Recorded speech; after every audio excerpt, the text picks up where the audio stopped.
There's a CFTC investigation. The Andrew Maguire circumstance gets into an investigation currently ongoing, but we're doing the best we can given the resources we have, and I think we've made some progress. But it's an uphill battle for a poorly funded and understaffed CFTC facing off against the massive lobbying effort by the banks. The investigation is now entering its second year.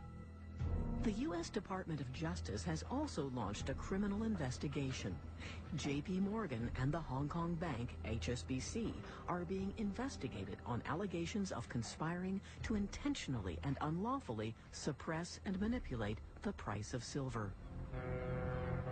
Across most of the world, the tallest building in almost every major city is a bank tower. Cathedrals of finance. The Royal Bank Building in Toronto takes the cake.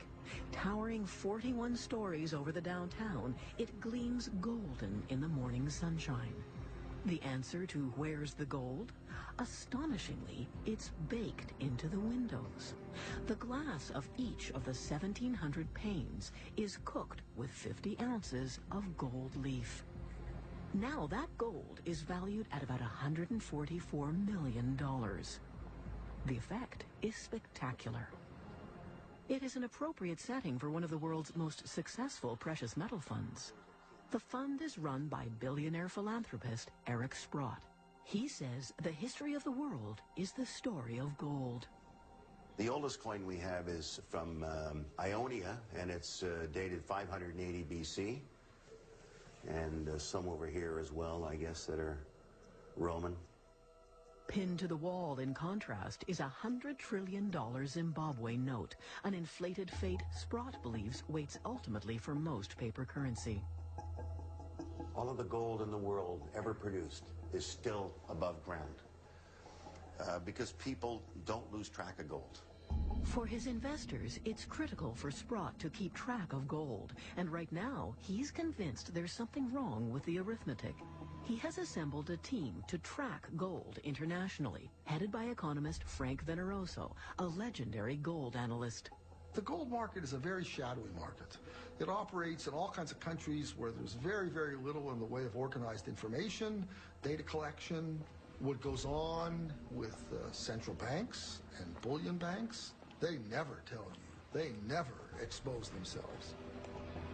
In the year 2000, Veneroso conducted a forensic investigation into the movement of gold from the central banks to the bullion banks. He discovered that they had been covertly leasing their gold on a large scale. Bank of England gold, for example, was leased to bullion banks like J.P. Morgan, HSBC, and Morgan Stanley. In turn, the banks took the rented gold and sold it. Often, it was melted down for jewelry. Where is that gold now? That gold isn't around. It's not in a depository anymore. Yet, while the gold is gone, the Bank of England or Fort Knox, for example, can still claim to own the gold because it's on their books as rented, not sold. It's a dangerous game.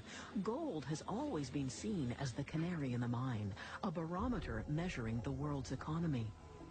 If we all woke up tomorrow and saw gold was up $100, you'd think one of three things. You'd think there's a problem in the financial community, a war has started, or somehow we're going into hyperinflation. That's the message of gold. So what's happening now? Who is buying gold? And where is that gold coming from? Eastern central banks in Russia and China are big buyers. 1,000 in the central banks. China, at least 500 tons. You got your ETFs are 200. So I got 1,700 right there. I haven't even gone to the U.S. Mint, the Canadian Mint. I know what their sales were. The demand is huge. Can gold mines keep up? Sprott says not. There's actually only 2,200 tons mined that's even available to buy. Your conclusion then is there has to be an official sector supply, and it has to be very big. Yeah, I'm already up to 2,400 tons now using this data. But I think the elephant's in the room already. That's my view. For Eric Sprott, the elephant in the room is this. Western central banks are running out of gold. Gold that cannot be replaced. Goldfinger.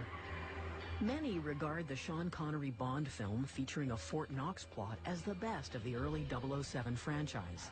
It won box office gold, reflecting the world's fascination with the precious metal and what really might be going on behind the gates of the United States Gold Depository, guarded at the Fort Knox Army Base. The director of the American Museum of Finance, Richard Silla, says Fort Knox has a controversial history. At the height of the Great Depression, President Roosevelt ordered Americans to turn in all their gold. Tons of coins, ingots, and jewelry. They were paid in paper dollars at $35 an ounce. What did Roosevelt do with the gold? Well, it was mostly melted down into gold bars and put in the Federal Gold Depository at Fort Knox, Kentucky. So that's where the Fort Knox gold came from. It used to belong to all the American people, and then the government